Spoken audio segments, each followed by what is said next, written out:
So I'm sure that many of you have heard the saying that we can't truly love another person until we first love ourselves. And the interesting thing about sayings like that, or that we do unto others as you'd have them do unto you, or judge not lest you be judged, these type of sayings, they appear to have a kind of paradoxical quality to them, or slightly illogical, just illogical enough that it's really hard to know what it means exactly, right? Or to know how to bring it into practice as a way of gaining a full understanding of what the phrase is actually referring to. And part of this is because, not that it necessarily does exist in a paradoxical state, but because we are looking at what exists as a unified, holistic, interconnected idea from a perspective of separativeness, fragmentation, and where we're perceiving what exists as whole ideas in a series of little parts instead of having a concept of them as a holistic field or idea or being, however you want to look at it. So, but we would also have to kind of take some of the basic components of the idea and kind of reinterpret those too, so that we can gain a concept or form of perception that will give us absolute clues into what it means, how to do it, and how to kind of master our creative abilities in our own lives as a result. And a couple of the ideas that we clearly need to kind of look at and interpret differently is, first of all, what do we mean by self? And looking at kind of creating a basic model or an idea of at what level of reality are we interconnected, and if we're looking at an idea from that level,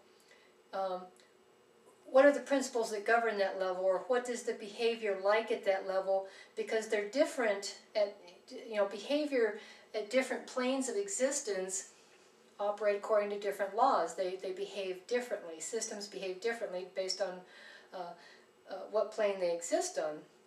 So, but what we want to try and, the self. And again, anytime we're picking a model to look at something, we're not saying that this is the way it is or this is the only way it is.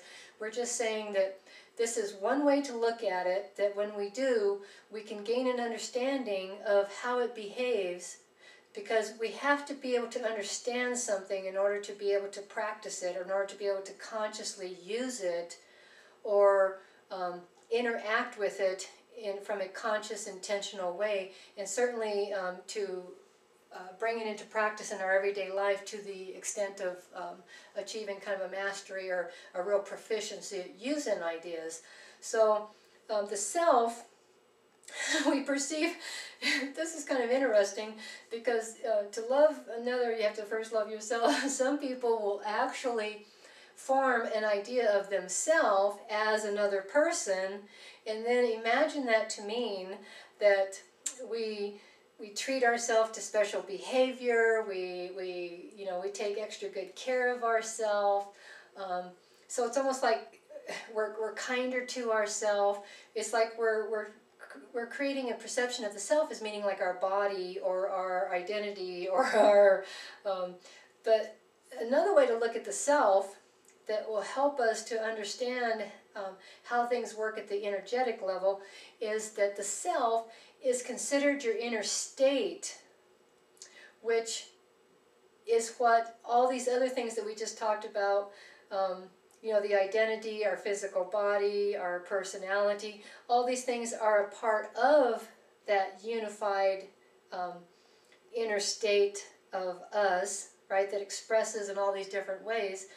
But each aspect is not a whole in itself. It's not the whole idea all by itself. So the self, whenever we're talking about the self, we're talking about our internal reality, our internal state that forms a relationship based on kind of like an electromagnetic behavior with everything out in our environment. So what's in here first starts off determining what we form resonance with out here, and by forming that resonance activates those same qualities in our environment and in other people that they then use as part of the interaction between us, and which strengthens those same qualities in both people, and we first put out love and then have the experience of being loved or receiving love in return. But the quality that we possess that creates our, and by quality again I mean an emotional idea that we embody. So we bring it in, we allow it to fill us, and we become the physical expression of that emotional quality. We become the expression of love. And it's what love means to us, right? Because even though it means something different to everybody, we have a universal theme of what love is, and it's a positive emotion. It's a good feeling for the most part. So we embody, and we first of all become love. We create a state of mind that is of love, and that becomes the primary psychological filter that we use to perceive everything around us or everything in our environment.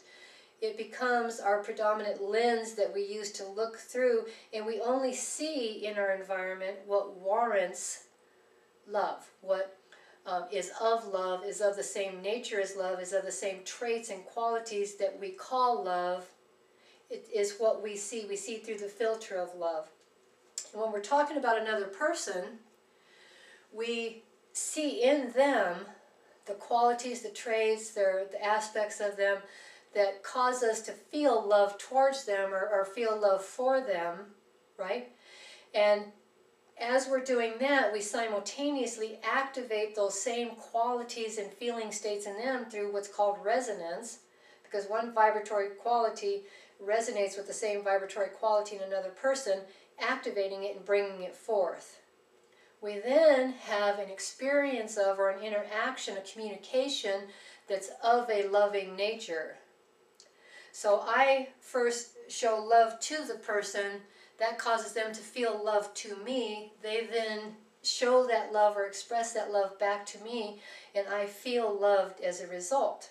So I'm first becoming love, seeing love, giving love, and then receiving love.